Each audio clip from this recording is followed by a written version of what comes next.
আসসালামু আলাইকুম everyone, welcome back to my channel Alvis kitchen. আশা করি আপনারা সবাই ভালো আছেন। আমি আজকে আপনাদের সঙ্গে শেয়ার করছি নিহারি। বাইরে থেকে চড়া দামে নিহারি না কিনে কিভাবে ঘরেই খুব সহজে এই নিহারি বানাতে পারবেন সেই রেসিপিটি শেয়ার করছি। আশা করি এই রেসিপিটি আপনাদের অনেক ভালো লাগবে।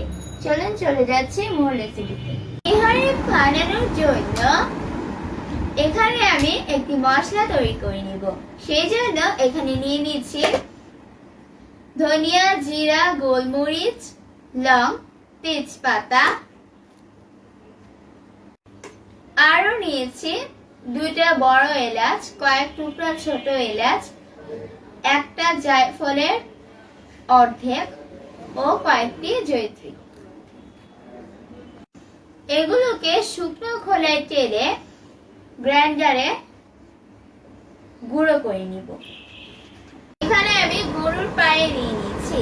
এখন আমি এতে দিয়ে দিচ্ছি পরিমাণ মতো লবণ, দিচ্ছি 1 চামচ হলুদের গুঁড়া, দিচ্ছি 3 চামচ মরিচের গুঁড়ো,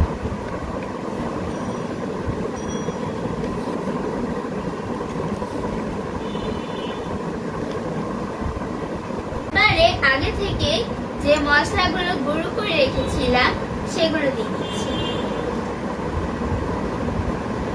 দিয়ে দিচ্ছি 1/2 চামচ মরিচ গুঁড়ো, 2 টেবিল চামচ আদা ও রসুন বাটা,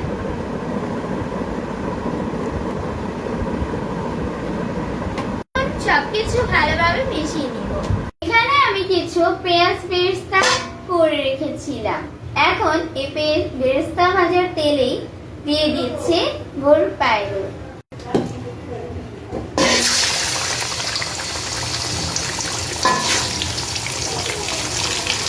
পায়েগুলোর সাথে আমি কিছুটা পানিও অ্যাড করেছি। এবার আমি এই পায়েগুলোকে ভালো করে কষিয়ে নেব। এখানে আমি 1/2 কাপ আটা শুকনো কড়াইয়ে আগে থেকে ভেজে বা তেলে নিয়েছি। এখন এটা বাটিতে দিয়ে দিচ্ছি। এটার সাথে দিয়ে দিচ্ছি আগে থেকে তৈরি করে রাখা পেঁয়াজ বেরেস্তা, দিয়ে দিচ্ছি 1 কাপ পানি। এখন এগুলোকে ব্লেন্ড করে নেব। 2 ঘন্টা আমি পায়েগুলোকে রান্না করে নিয়েছি। এখন আমি এতে দিয়ে দিচ্ছি 1/2 কাপ ফ্যাটানো টক দই। এই সময় চুলার আঁচ লো তে রাখতে হবে, তা না হলে দইটা ফেটে যেতে পারে। এবার 10 মিনিট এগুলোকে ঢেকে আবারও আমি রান্না করে নিব। এখন দিয়ে দিচ্ছি আগে থেকে ভাজা আটা ও পেঁয়াজ বেরেস্তার যে মিশ্রণটা ব্লেন্ড করে রেখেছিলাম সেই মিশ্রণটা,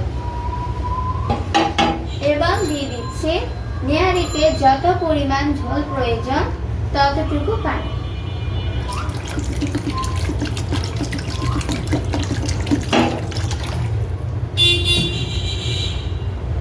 পানিটা ফুটে উঠলে চুলার আঁচ লো মিডিয়াম করে আরো 20 মিনিট এটাকে রান্না করে নেব।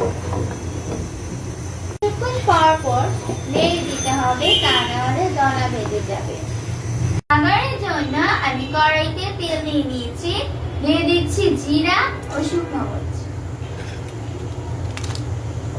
শুকনো মরিচ ও জিরা ভাজা হয়ে গিয়েছে। এখন দিয়ে দিচ্ছি পেঁয়াজ কুচি, দিয়ে দিচ্ছি নেহারি,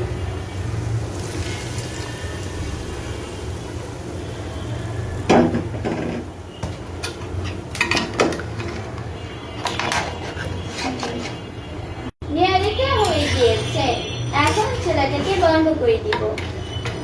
তৈরি হয়ে গিয়েছে নিহারি। আশা করি এই নিহারির রেসিপিটি আপনাদের ভালো এবং সহজ লেগেছে। যাদের ভালো লেগেছে তারা অবশ্যই লাইক, কমেন্টস ও শেয়ার করতে ভুলবেন না। সেই সাথে আমার চ্যানেলটি সাবস্ক্রাইব করার অনুরোধ রইল। আজকে এই পর্যন্তই, আবার দেখা হবে অন্য কোনো রেসিপি নিয়ে। সে পর্যন্ত সবাই ভালো থাকবেন। আল্লাহ হাফেজ।